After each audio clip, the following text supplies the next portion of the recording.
The video doesn't do the OLED panel justice here. This game looks gorgeous.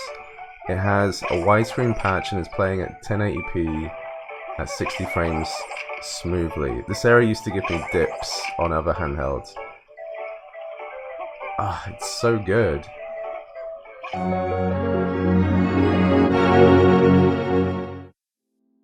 What's up everyone, Alex here.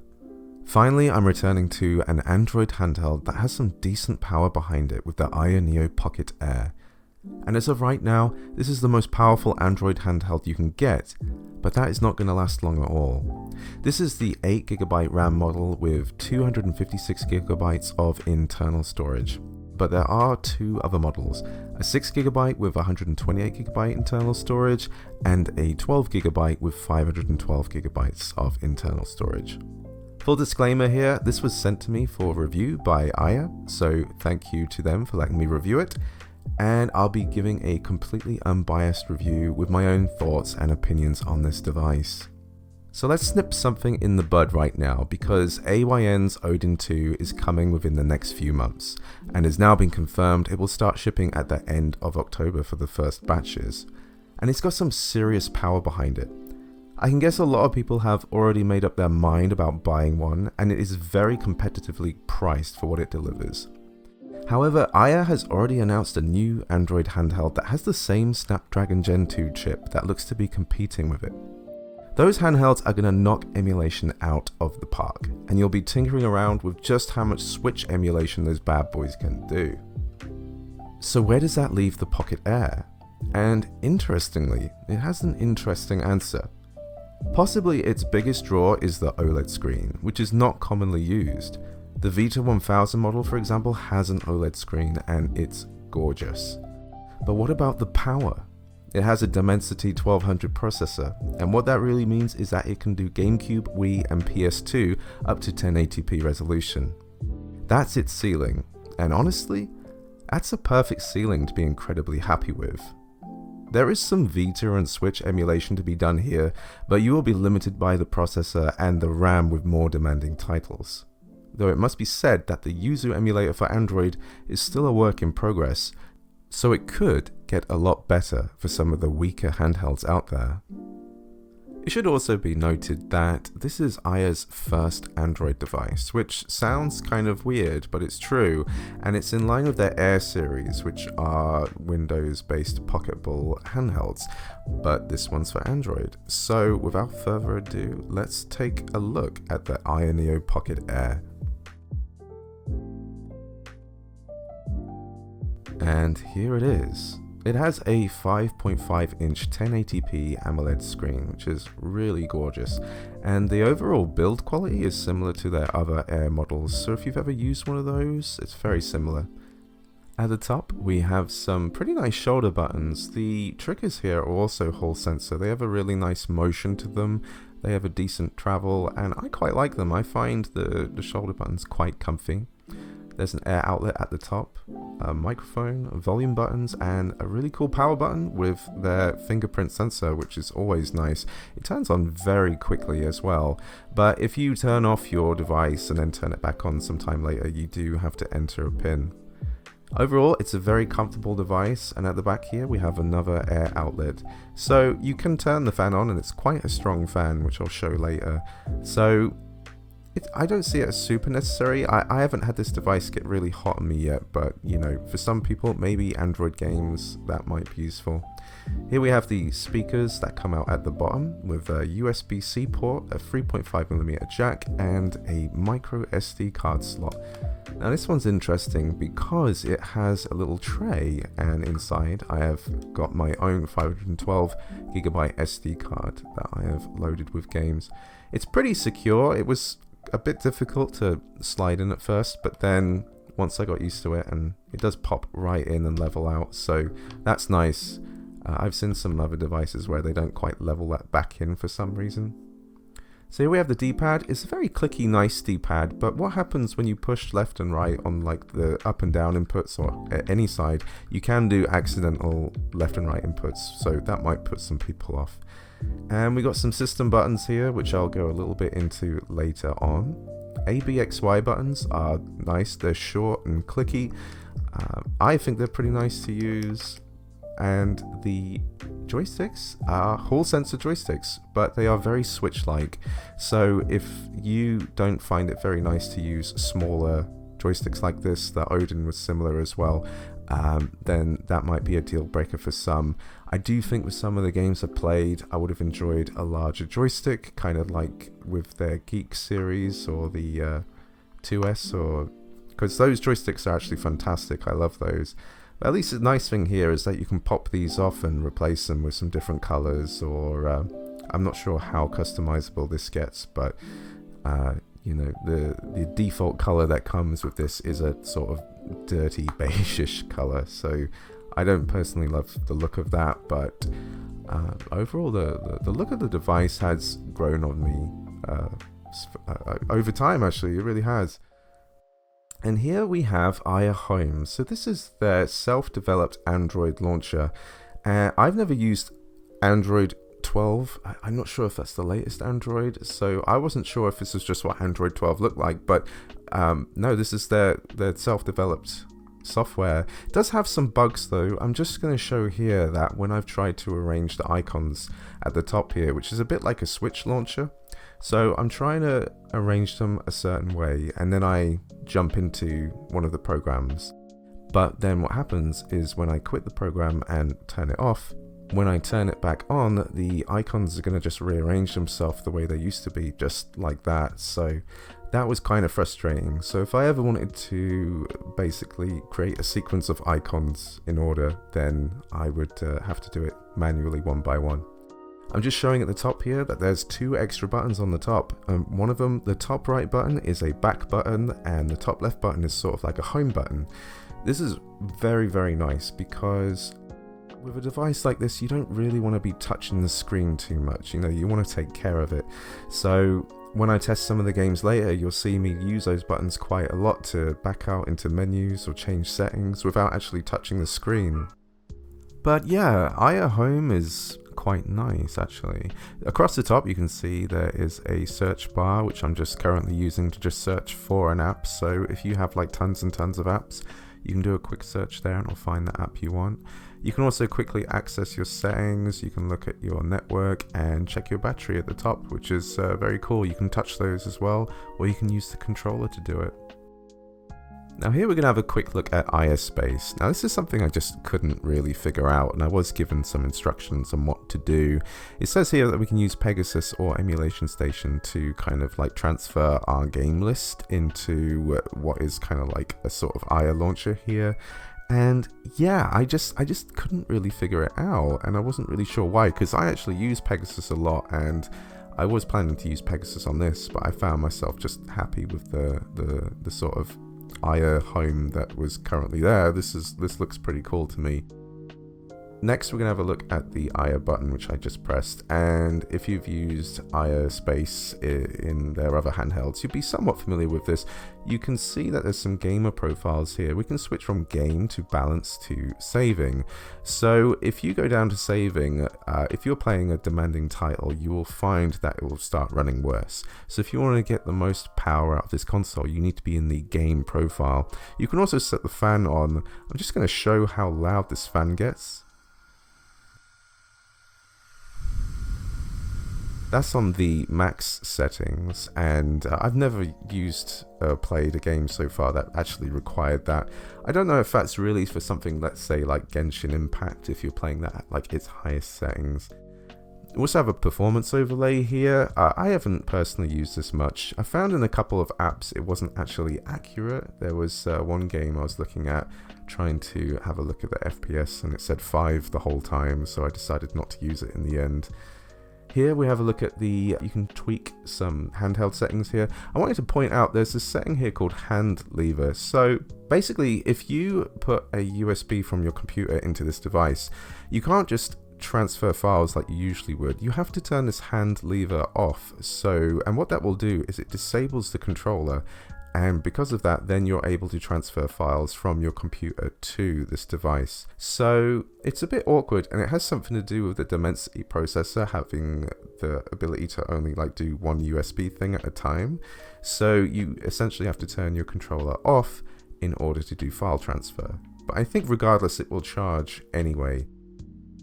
Yeah, it was a bit odd. It's something I had to get used to, but once you do it a couple of times, it's just second nature. Here are some other handheld settings. We can tweak the brightness. If we take it all the way down low, you can see it gets quite dim, so for some nighttime playing, that's actually quite nice. Or you can boost it right to the top. I didn't feel like I ever needed to have like max brightness, so somewhere around 75 was decent, but you know the drill. If you turn it up all the way, you're probably going to use a bit more battery. Speaking of, the battery life of the Air Pocket is fantastic. I mean, this thing will last you a long time. You'll get hours and hours of gameplay before you even need to recharge. I'm not exactly sure if it does fast charging, but you will just like regularly charge with a USB-C cable like you usually would with another device. Having a quick look here at the RGB, you can change some of the effects around. I like to pick this one called Ripple, which has like some nice colors and it just dots around the stick.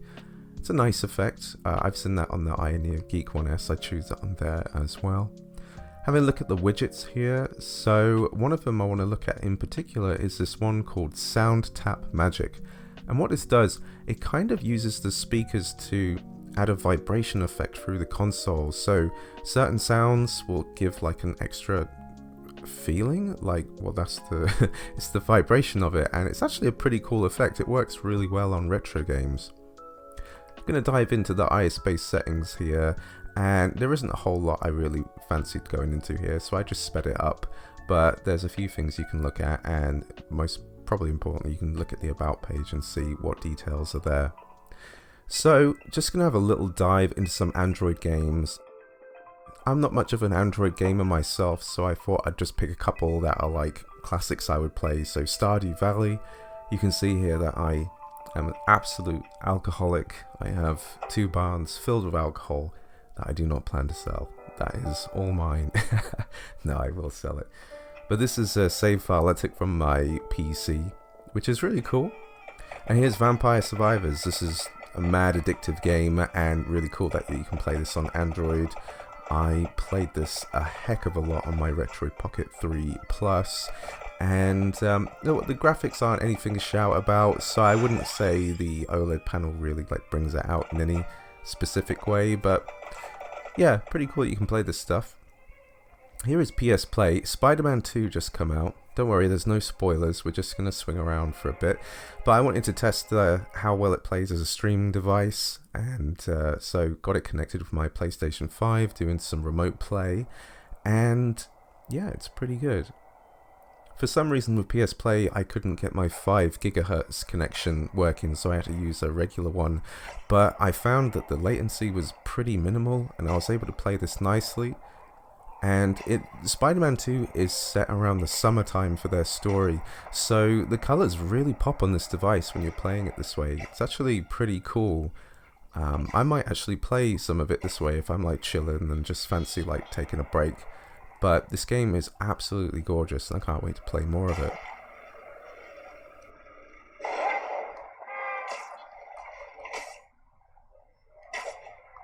So I would say that the device is quite comfortable to play. Sometimes when I'm recording, I'm in a position where it doesn't look quite as comfortable, but I think if you're like laying in bed or whatever, it's a pretty nice device to hold. I really do like the shoulder buttons and the triggers.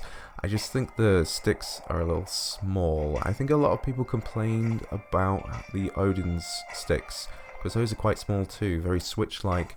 So I thought maybe Aya might take some criticism from that, because I believe the Odin 2 does have bigger, better sticks than those. So that's probably the only gripe I have with playing this device, is the sticks feel a little small, but it's still really nice to play.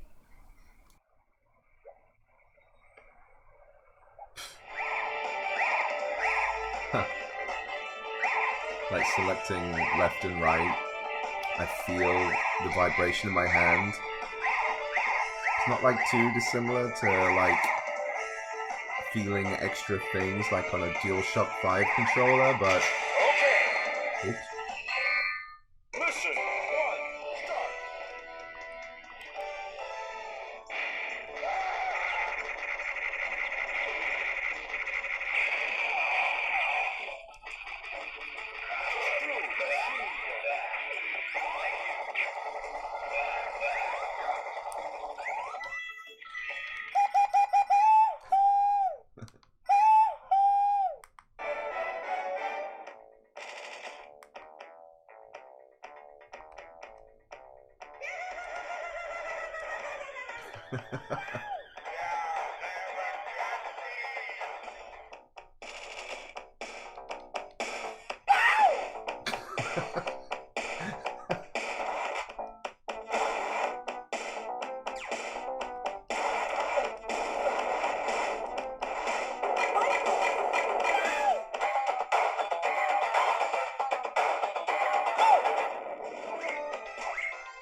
Moonwalker is always a joy to check out.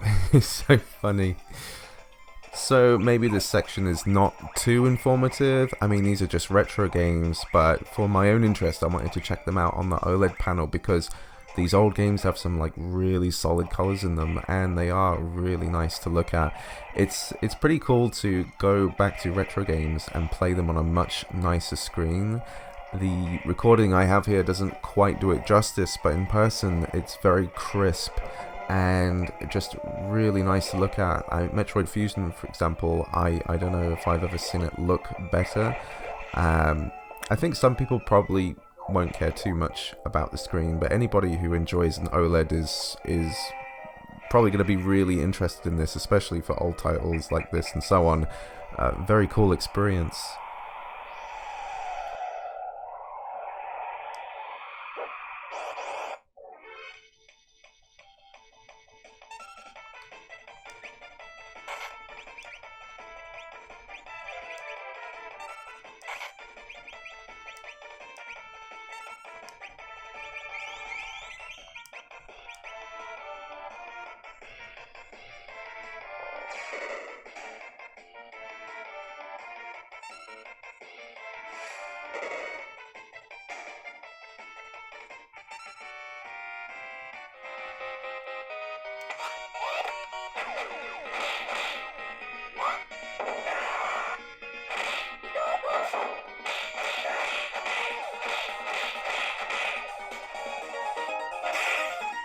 Man.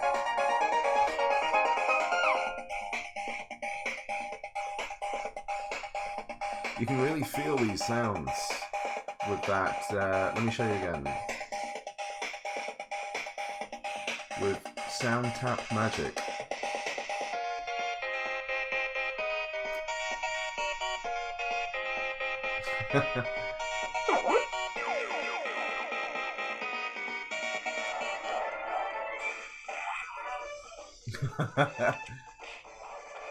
Unfortunately, I can't tell you that sound tap magic added anything to that lady hitting John McClane in the balls there, but I mean that would have been really cool. And I'm now testing Sega Saturn, so we're getting into a territory where like we're getting a bit more 3D. And honestly, I ended up recording a lot more Die Hard Arcade than I expected. I was having a real blast with this game. It's really funny. You can never go wrong with a good old Sega arcade game. This one's a classic, and it was super fun to play. Also looked really gorgeous. You're just gonna hear me say that a lot with this panel. It's a really good looking screen. Oh, playback, bitch.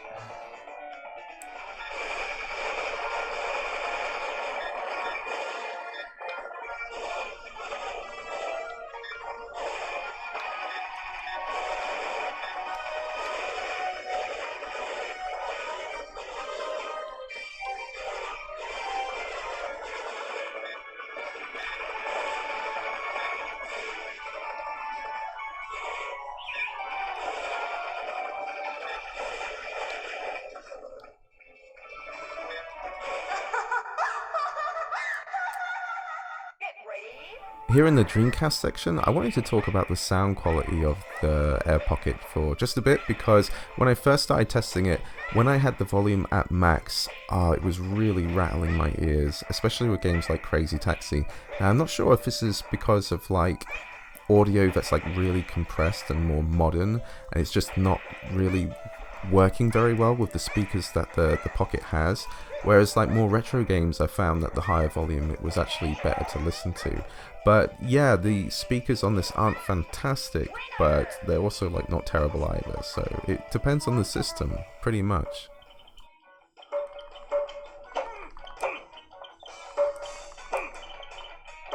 Yeah, I'm getting all in there.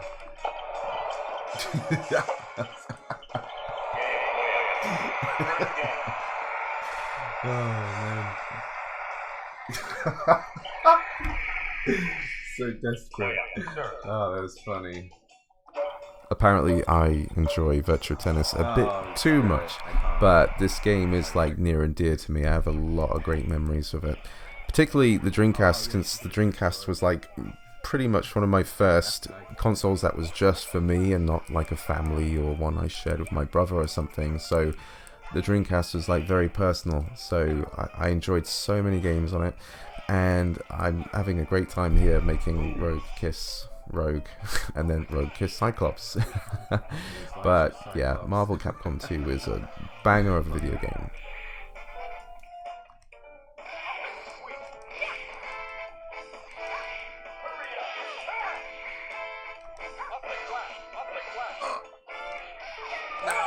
I couldn't get another kiss in.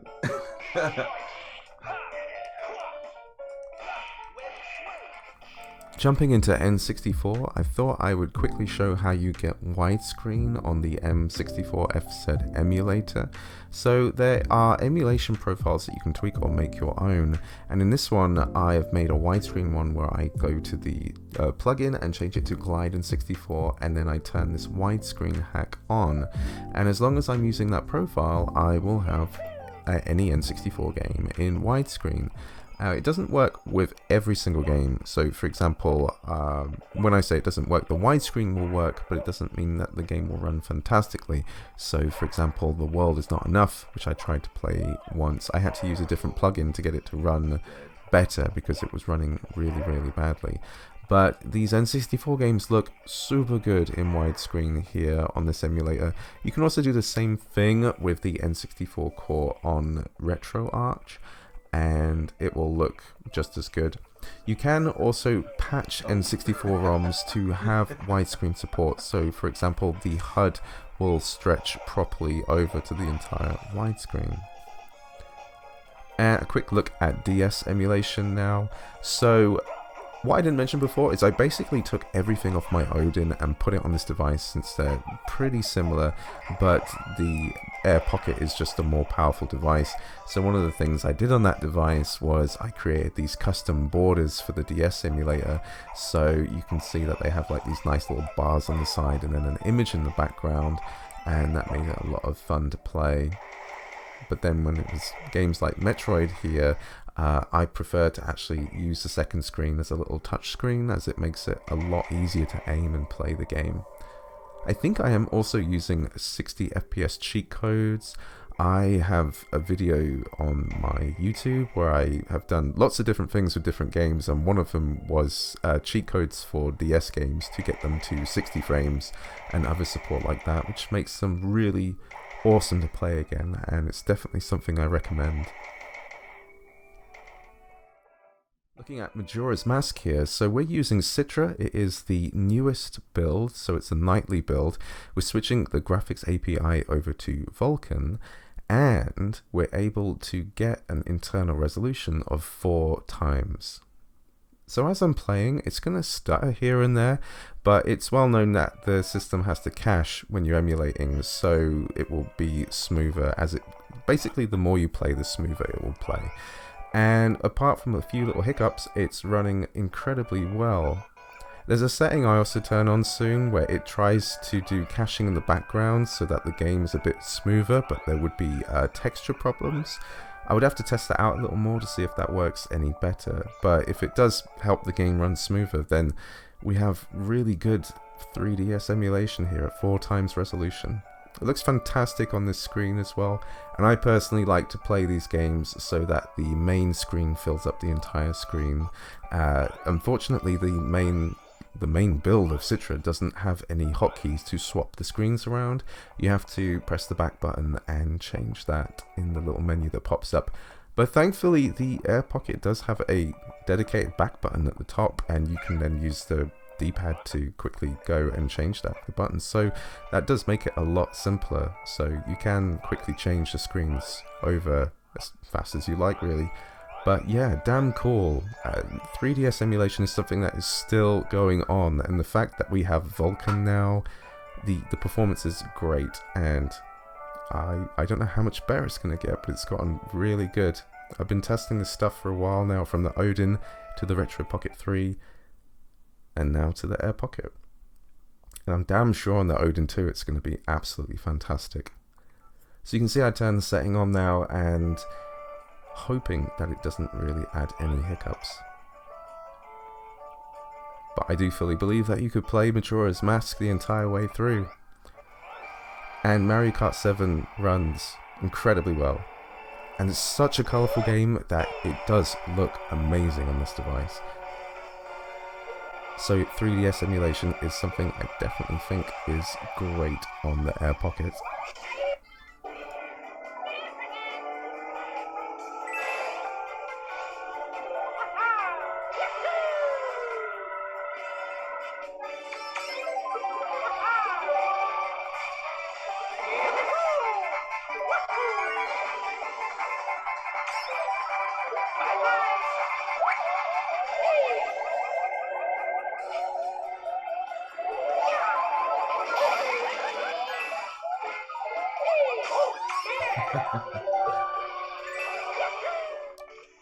Now we're getting on to the big systems. This is the Nintendo GameCube. We're playing Super Mario Sunshine, and this has a widescreen patch applied to the ROM itself. But I am using Dolphin MMJR because this is how I had it set up on the Odin, and it has a 60 FPS cheat code applied. So we have widescreen, we have 1080p, we're aiming for 1080p with all of these Nintendo GameCube games, by the way, and the 60 FPS. And I remember with the Odin, this was an area where it started to drop, where the FPS started to get low, but here it is just absolutely smooth the whole time, and it looks really gorgeous on this device. It's one of the reasons why I opened up this video with that game, and just looks beautiful. Twilight Princess here, well, I have a widescreen patch applied to the game. So I did a video on these, and you can search that up in my YouTube, and it's basically, there's a YouTube where someone has made all these Delta X patches that you apply to the ROMs themselves, and then you can set the emulator to 16:9 resolution and then play it in widescreen, and it looks fantastic. But I don't think there is a way to get Twilight Princess to run at 60 frames. So I'm using Dolphin MMJR again because this is how I was playing it before on the Odin. I'm not sure if it would actually run a bit better on MMJR2. I'm sort of avoiding the main Dolphin fork because I tried some things and they weren't like perfect, so I am thinking that performance forks here are the way to go even on this device. But besides a few like texture hiccups here and there, Twilight Princess is running really good.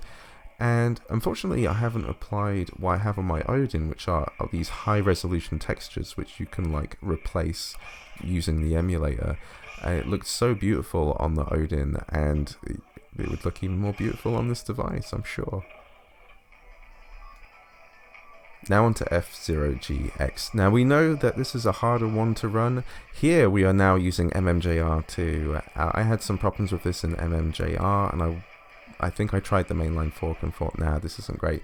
But here in MMJR2, it's running pretty damn flawlessly. 1080p, very, very smooth, and again, gorgeous colors, gorgeous screen, really nice playing on this device. So, yeah, Nintendo GameCube is pretty much a success here at 1080p. It's just a matter of which performance fork you might use. So I would say, if you're really getting into this, maybe switch between MMJR and MMJR2. This is another track I remember someone asking me to test because I think it was perhaps a harder to run. So I'm really like using all of the track here to spin around and see if I can get anything to dip in frame rate, but it's holding up. And here is Rogue Leader. So this is one that is notoriously difficult to run, and I would say it doesn't run fantastically on this device. I'm sure there's going to be levels later down the line where it does not run well. And I am also using a widescreen hack, which is not recommended for this game on these emulators because, as you can see, it doesn't work properly. You can see all the tiles loading in. Whatever they did with this game when they made it, it was definitely some coding magic. Now onto Wii. This is Metroid Other M. Again, we are aiming for 1080p, and this is the MMJR fork now. I know not a lot of people love this game, but there is a mod that I use for this game. It basically changes the game up to try and make it a more serviceable Metroid adventure, and I had a really good time with it, and it absolutely runs a lot better than what it did when I was playing on the Odin. I would actually love another game in the style of Metroid Other M. Perhaps if the guys who did Metroid Dread were to make something kind of like this, but with their story and style, I think that would be absolutely fantastic. Donkey Kong Country Returns is another game that is not exactly the easiest to run, but we're running it here at 1080p in MMJR, and it's pretty smooth, pretty nice. I'm fairly sure though that there are some levels later on that do struggle a little bit more, so I'm not 100% that it will run perfectly, but yeah, I haven't been able to test this device as much as I have with the Odins, so I couldn't tell you for sure when it comes to Wii games if you should be using MMJR or MMJR2. It's hard to keep up with what forks are what these days, but the Dolphin mainline build is also being updated like all the time, but I think you need some pretty good power to run the mainline build effectively. I think that's where the Odin 2 is going to shine, I think, to really do GameCube and Wii at like top tier performance. But here with the forks on the Pocket Air, it's really smooth and really gorgeous to play.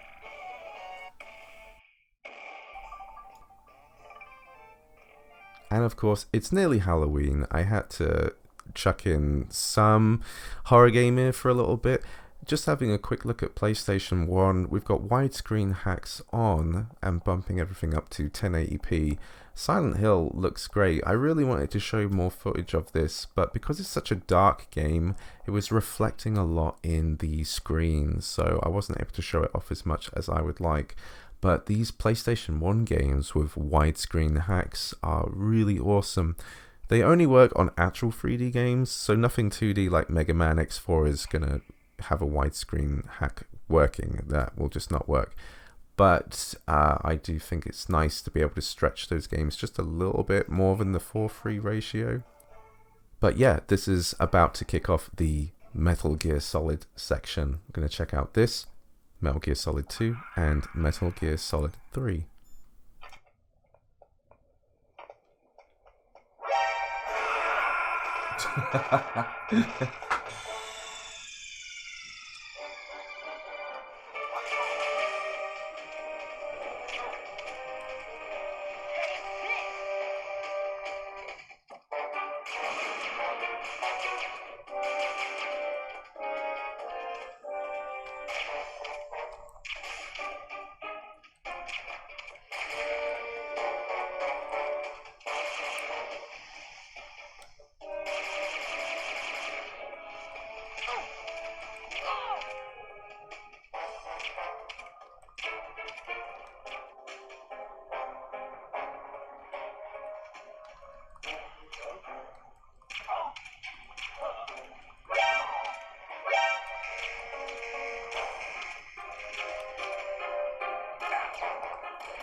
As you can see, Metal Gear Solid 2 on Aether SX2 is running very well. This is at 2 times resolution. That is the sweet spot I'm aiming for with PlayStation 2. And with this game on the Odin, it was this section in the holds with all these guards where it really started to slow down. And I started to think, well, I don't think this is playable on the Odin now. It's very likely that it's going to run into problems in the future. But here on the Air Pocket, it is running really, really nicely. So I'm not exactly sure if it's going to be this smooth throughout the entire game, but I have high hopes after playing sections like this. It's just running really great.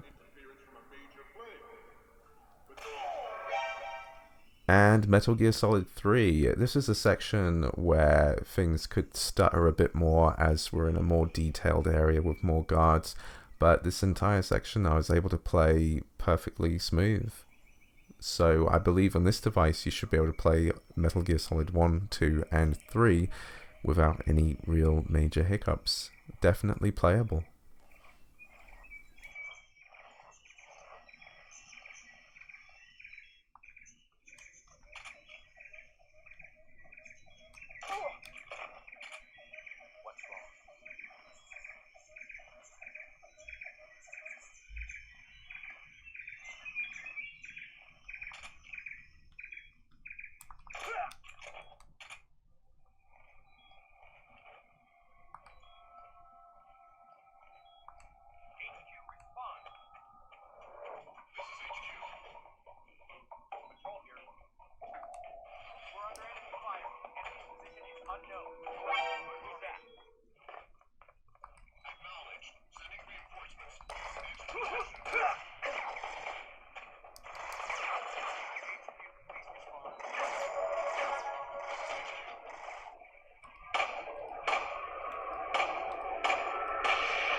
Now, I need to talk about Burnout 3 just a little bit. This game is one of the hardest PS2 games to run, and you can see at 2x this game is having some problems. At the start of this track, it's always the hardest part to run. It's the first thing you notice every time you turn this game on.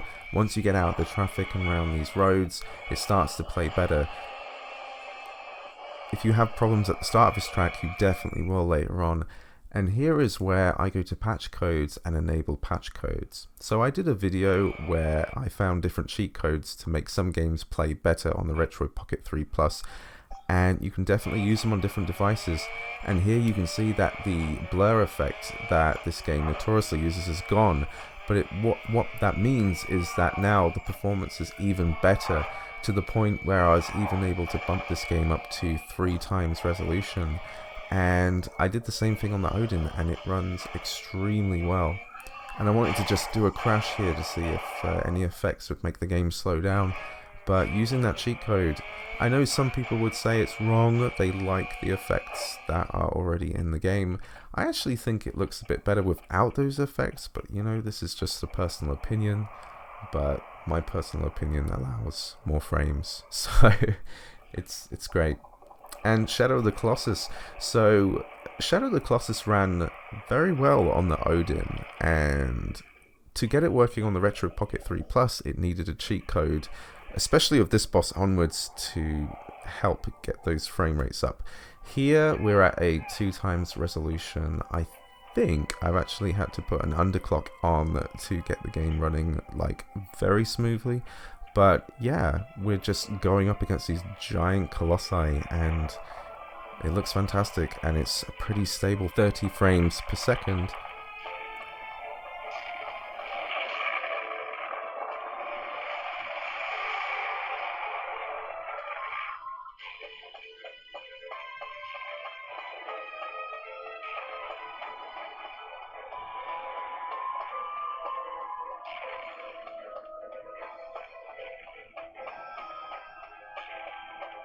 Zone of the Enders 2, another game very hard to run, and you can see the performance here is horrible. Strangely enough, the performance here actually seems to be worse than I remember on the Odin.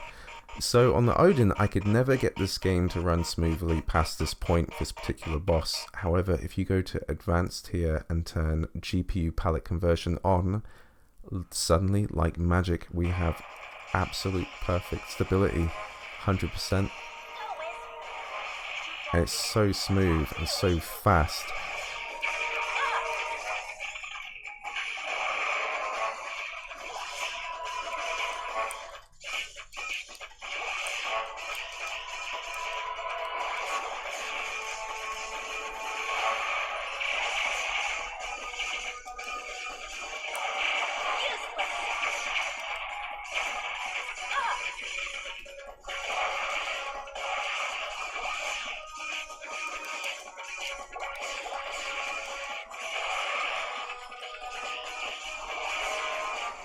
Moving on to PSP emulation now with PPSSPP.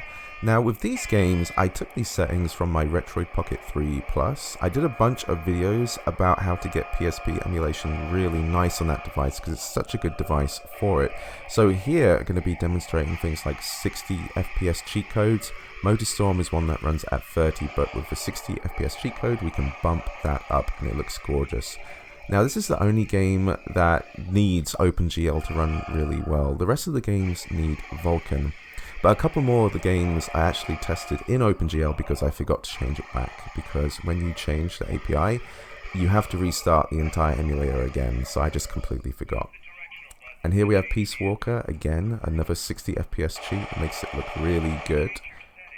And if you remember with the PSP, there was only one stick. So what I have done in the control settings is I have also set the D-pad over to the right stick as well. So they both do the same inputs. So usually it was the case that the D-pad would also act as the camera depending on the game. So I've mapped that to the right stick and I'm playing it like a twin stick game. Killzone Liberation is known to not run fantastically, but updates to PPSSPP over time made this game even more playable. Here it is running flawlessly at 1080p resolution at 4 times, and I've not really played this game, but it looks like a lot of fun if you really get into it. It looks quite arcadey. And again, these PSP games look absolutely gorgeous on the OLED screen. God of War is another game that's known to be kind of difficult to run, but here it is running flawlessly, 60 FPS, 4 times resolution.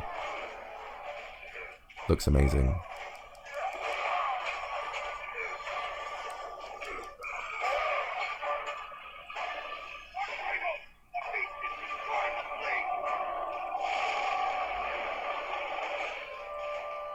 Now this is one I just wanted to chuck in myself because it's actually a Japanese game that got fan translated, but I think it looks absolutely gorgeous. It gives me Chrono Cross vibes, it has a nice soundtrack. Unfortunately, I'm not super into the game. Once I started playing it, I started to realize that the combat and the levels are a little bit generic, but to be honest, it's such a gorgeous looking game that I definitely recommend that you check it out.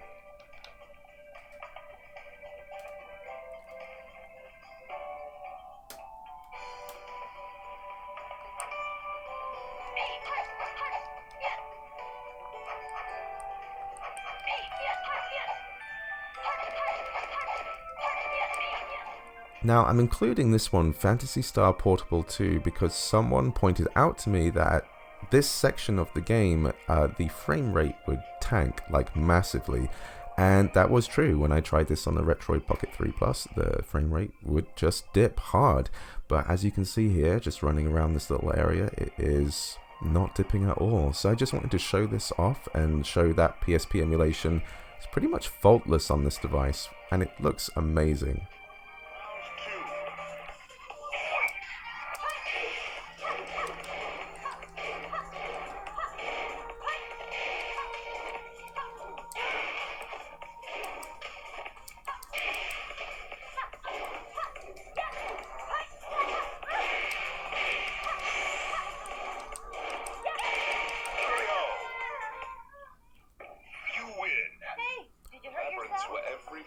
Now we're going to get to a section where I would say this is like the experimental section for Android. So this is Vita 3K. This is a fairly new emulator, and it's one that has been getting constant updates over the year.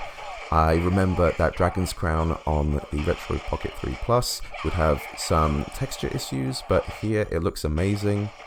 We are not changing the graphics drivers on this, we're leaving them as is. I didn't want to fiddle too much with this because it can be a problem.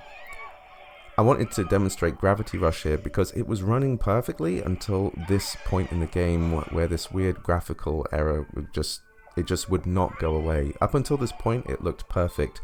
So the game is very playable, but I couldn't tell you if that will disappear later or not. Hopefully that's something they can fix in a new version of this emulator. But yeah, I was very hopeful about this until this point, so unfortunately I just needed to demonstrate that. But you can see it's running flawlessly otherwise.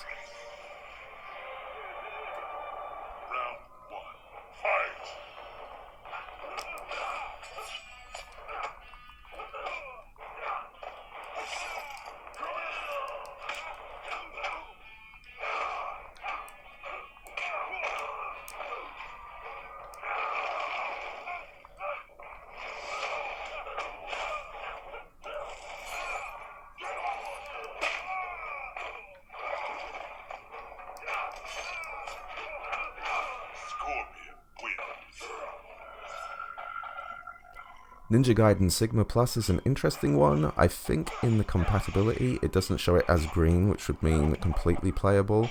It's running decently smooth. Up until this point I didn't really have any problems playing it. Perhaps a tad glitchy here and there, but the sound is the biggest issue, as it's kind of like crunchy and it's just not smooth. But apart from that I was able to just play it as I'm showing, like decent. Unfortunately, Sigma 2 does not run, so if you were hoping to play this and then that one, that's not the case just yet.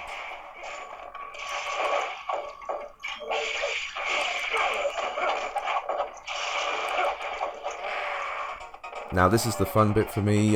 When I was using the Retroid Pocket 3 Plus and Vita 3K came along, I was really excited about the potential of playing ports, and one of them here is Streets of Rage Remake. Now I don't think there is any other way you can play this on Android except for this emulator.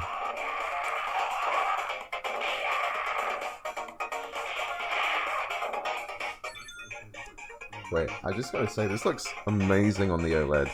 It really does. And I just had to chime in there and say how good it looks. These 2D games with these really crisp pixels and colors, they do look amazing on this panel.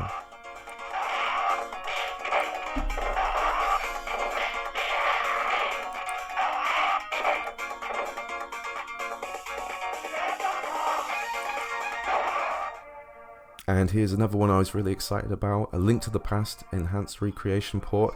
So this was ported to Vita as well. And on the Vita it didn't run perfectly, but here, Vita 3K on this device, the game runs smoothly anywhere you go, which is awesome. So this game and Streets of Rage Remake, I actually made a video on how you can get these VPKs and install them. It's not a simple process, which is why I didn't want to go into it into this video, but I'll leave a link in the description to the video and you can see for yourself how to install these games.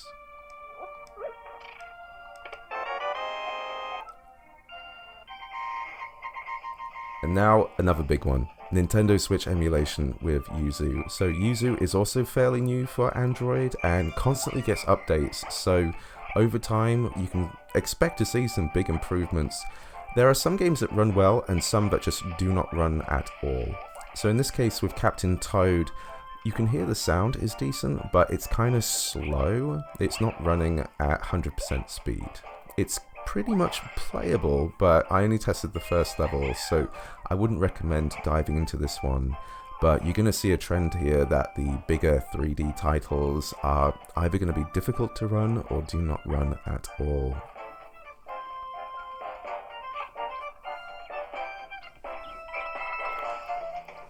Tropical Freeze here was something I was hopeful about until this.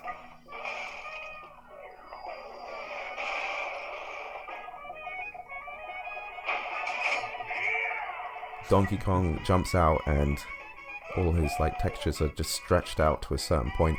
It also doesn't run at 100% speed.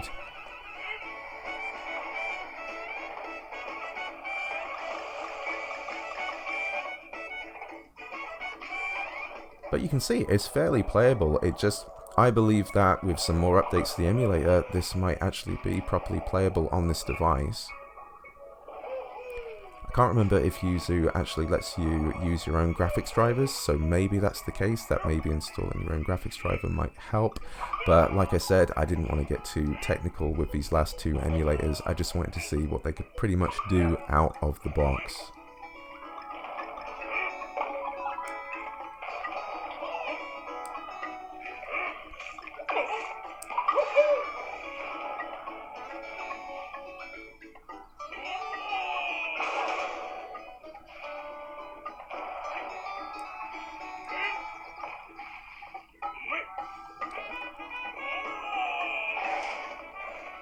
And Super Mario Odyssey. This was always going to be a good test. I feel like this is one that is usually fairly optimized, but you can see here it's pretty much at 50% speed. It's just not going to get any better than this, so I wouldn't say this is playable.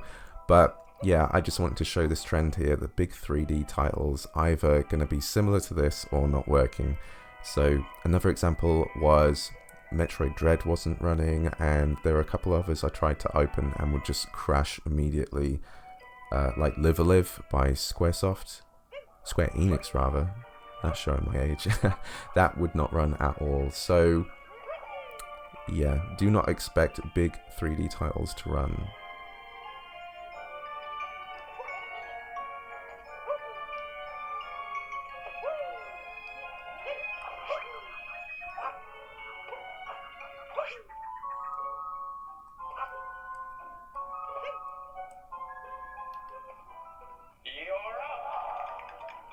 However, what we do have is with the 2D and more indie titles, a lot of them seem to be running quite well. I will say with Cuphead, when I first ran through this area, it was a little bit choppy, but when I died and ran through the area again, it actually ran much better this time. And the entire thing seemed pretty smooth and playable. So if you were to get Air Pocket and play some Switch emulation, I think this is the sweet spot you're looking at. Some decent 2D indie emulation on this device.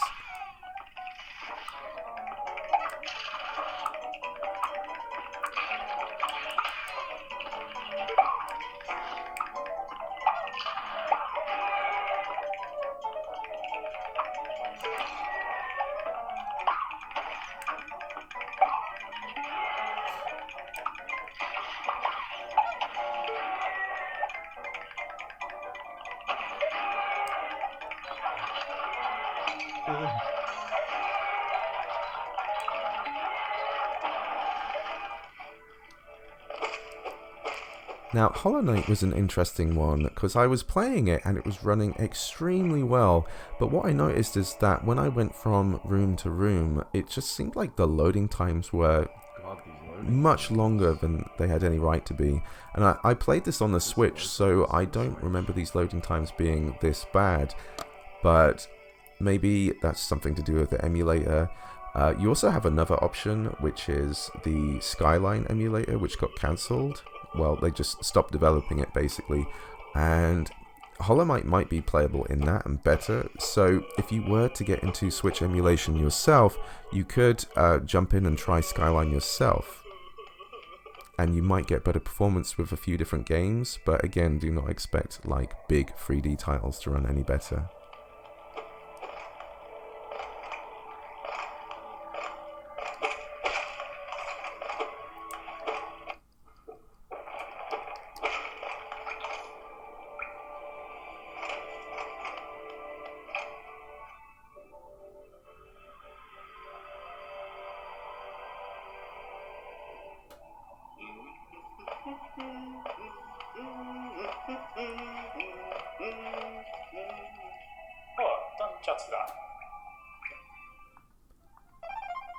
Wild Guns Reloaded is a really cool game, and this is the type of game I think you can kind of expect to play decently on Yuzu Android on the Air Pocket.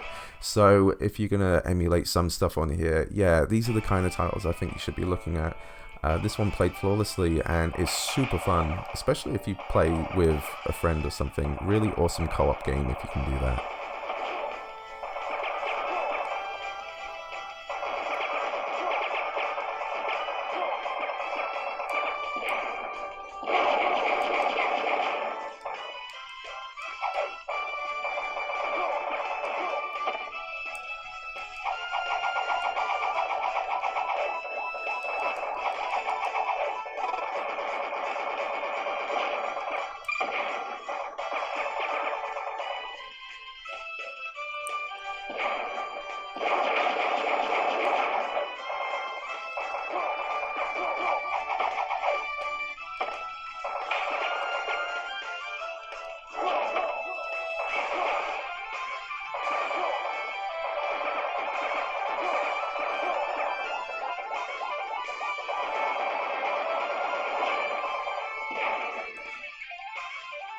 So, that has been my review of the AYANEO Pocket Air, Aya's first Android device, and I gotta say, I think they've done a really good job with this one. It's their first one, so there could have been more problems, but I quite like some of the software they've done. There are some issues that are pointed out, but overall, it was a very enjoyable experience, and the handheld overall, it won me over the more I used it. The biggest pluses are the OLED screen, definitely those trigger shoulder buttons, and the battery is fantastic as well. I also wanted to see if it would fit in the Odin's case, and it fit pretty much perfectly, just a tiny little wiggle room, but I don't see the point of me using the Odin much anymore. The Pocket Air beats the Odin Pro for sure, and it has the benefits of an even better screen. I've already gushed about how good some of those games look on that screen. The downsides though, I'm not a big fan of the sticks. I think they're kind of small. My hand's quite big, so over time if you want to play some bigger 3D titles, that can be a little bit annoying. I also am not a big fan of the sound quality on some of the systems. When you jack that sound up, it rattles my ears, like I said, so with some things maybe don't use the max volume. And well, I mean, this device is great for everything up to GameCube, Wii and PS2. You can see that it run them at an upscaled resolution really well, and if you think this is a good device for Switch, well, I mean, the Yuzu emulator is being updated all the time, so it's very possible that there are some games that you might want to play in the future that will be playable. And I really do like that fingerprint thing. You just tap it and boom, it's on. It's very fast, fluid. Yeah, I think this is a great device. It is currently on Indiegogo, and there are still early bird prices for it, so I'll leave in the description below. And I believe this is a device that will be shipping, well, now. So compared to perhaps the Odin 2, which has already got a backlog of orders, I'm not entirely sure when you would get that device, but the Odin 2 will definitely do a lot more Switch titles. But if you don't need that, this is it, the Pocket Air right here. It's a pretty great Android device.